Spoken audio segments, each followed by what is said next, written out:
આજે વિધાનસભા ગૃહની અંદર માનનીય મંત્રી શ્રી પ્રફુલભાઈ પાનસરિયા જે માંગણી ક્રમાંક નંબર 92 અને 105 જે સામાજિક ન્યાય અને અધિકારી વિભાગની માંગણીઓ લઈને આવ્યા હતા, એમાં મેં વિધાનસભા ગૃહની અંદર મેં મારા વિચારો રજૂ કર્યા હતા અને સાથોસાથ આ માંગણીઓ પર મેં એક કાપ દરખાસ્ત રજૂ કરવામાં આવી. ખાસ કરીને વર્ષ 25 અને 26નું જે બજેટ રજૂ કરવામાં આવ્યું એની અંદર સામાજિક અને ન્યાય વિભાગમાં ખૂબ જ ઓછું બજેટ ફાળવવામાં આવ્યું છે. મારા બોટાદ જિલ્લાની વાત કરું તો આજે પણ બોટાદ જિલ્લાની અંદર એક પણ સમરસ હોસ્ટેલ બનાવવામાં નથી આવી. સાથોસાથ એક પણ ઓબીસી સમાજની ગર્લ્સ કે બોયઝ હોસ્ટેલ બનાવવામાં આવી નથી. ગુજરાતની અંદર ઓબીસી સમાજની 51% પણ વધારે વસ્તી ધરાવે છે આ સમાજ, અને એમાં પણ ખાસ કરીને કોળી અને ઠાકોર સમાજ 70% કરતા વધારે વસ્તી ધરાવે છે. અને તમે જોયું છે કે કોળી અને ઠાકોર સમાજનું નિગમમાં માત્ર ને માત્ર 5 કરોડ કરતા પણ ઓછી ગ્રાન્ટ ફાળવવામાં આવી છે. અને સાથોસાથ અન્ય જે નિગમો જે છે, ખાસ કરીને બિન અનામત આયોગ, એમાં 1400 કરોડની ગ્રાન્ટ ફાળવવામાં આવી છે. એટલે કે જે પછાત સમાજના ઉત્કર્ષ માટેના જે નિગમો હોય એમાં નહીવત ગ્રાન્ટો ફાળવવામાં આવે છે, અને બિન અનામતને આયોગને 1400 કરોડ કરતા પણ વધારે ગ્રાન્ટો ફાળવવામાં આવી રહી છે. જ્યારે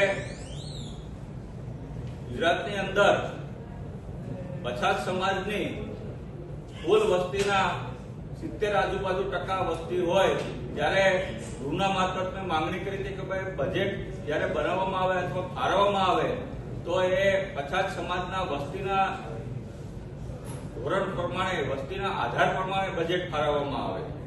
સાથોસાથ એ પણ મેં ગૃહમાં માંગણી કરેલી છે કે ભાઈ કોળી અને ઠાકોર સમાજના સર્વાંગી વિકાસ માટે આ જે નિગમ છે એ નિગમની જગ્યાએ અલગથી વિભાગ શરૂ કરવામાં આવે, મંત્રાલય શરૂ કરવામાં આવે રાજ્ય સરકાર દ્વારા, અને સાથોસાથ દર વર્ષે એમાં સર્વાંગી વિકાસ કરવા માટે 10,000 કરોડની ફાળવણી કરવામાં આવે.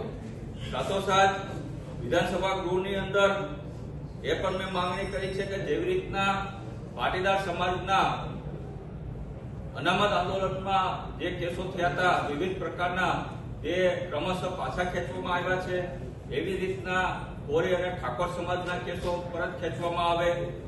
ગૃહની અંદર મેં માંગણી કરી હતી. સાથોસાથ એસસી, એસટી, અન્ય સમાજના પણ કેસો પરત ખેંચવામાં આવે.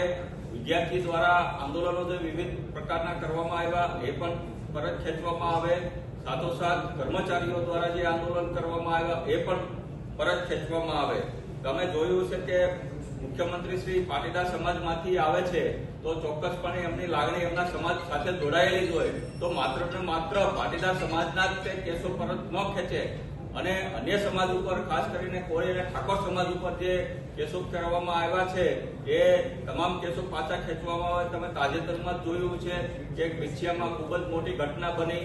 એક કોળી સમાજના યુવાનની હત્યા કરવામાં આવી. એ હત્યા માટે અસામાજિક તત્વોને ધરપકડ કરવા માટે થઈને એક કોળી સમાજ માટે ખૂબ મોટું આંદોલન કરવામાં આવ્યું, અને આંદોલનને પોલીસ દ્વારા ડામવા માટે થઈ અને કોળી સમાજના 80 કરતા પણ વધારે યુવાનો ઉપર 307 રાયોટિંગની ગંભીર પ્રકારની કલમો દાખલ કરી અને એની ઉપર ધરપકડ કરવામાં આવી. એવી રીતના ભાવનગરમાં પણ આવી ઘટના બની હતી. ભાવનગરમાં અલ્ટ્રાટેક માઇનિંગ દ્વારા કોળી સમાજની જમીનો બચાવી પાડવામાં આવી હતી, અને ત્યારે પણ એ આંદોલનને દામવા માટે થઈ અને પોલીસનો બળ ઉપયોગ કરવામાં આવ્યો હતો.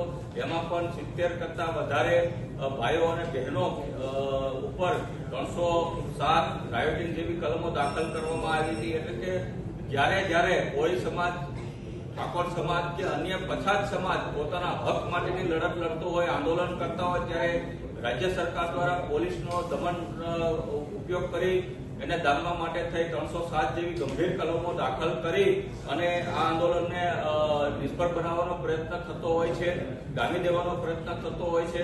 તો આવા જેટલા પણ પોલીસ ફરિયાદો થઈ છે તમામ પાછી ખેંચવામાં આવે અને સાથોસાથ તમે જોયું છે ગુજરાતની અંદર 5 લાખ કરતા વધારે કુપોષિત બાળકોની સંખ્યા, અતિ કુપોષિત બાળકોની સંખ્યા છે. તો આ જે અતિ કુપોષિત બાળકો જે છે એ મોટા ભાગના પછાત સમાજમાંથી આવે છે, એટલે કે SC ST OBC ના 90% કરતા વધારે બાળકો છે. તો આને ડામવા માટે થઈને સરકારના કોઈ વિશેષ યોજના જાહેર કરવામાં નથી આવી.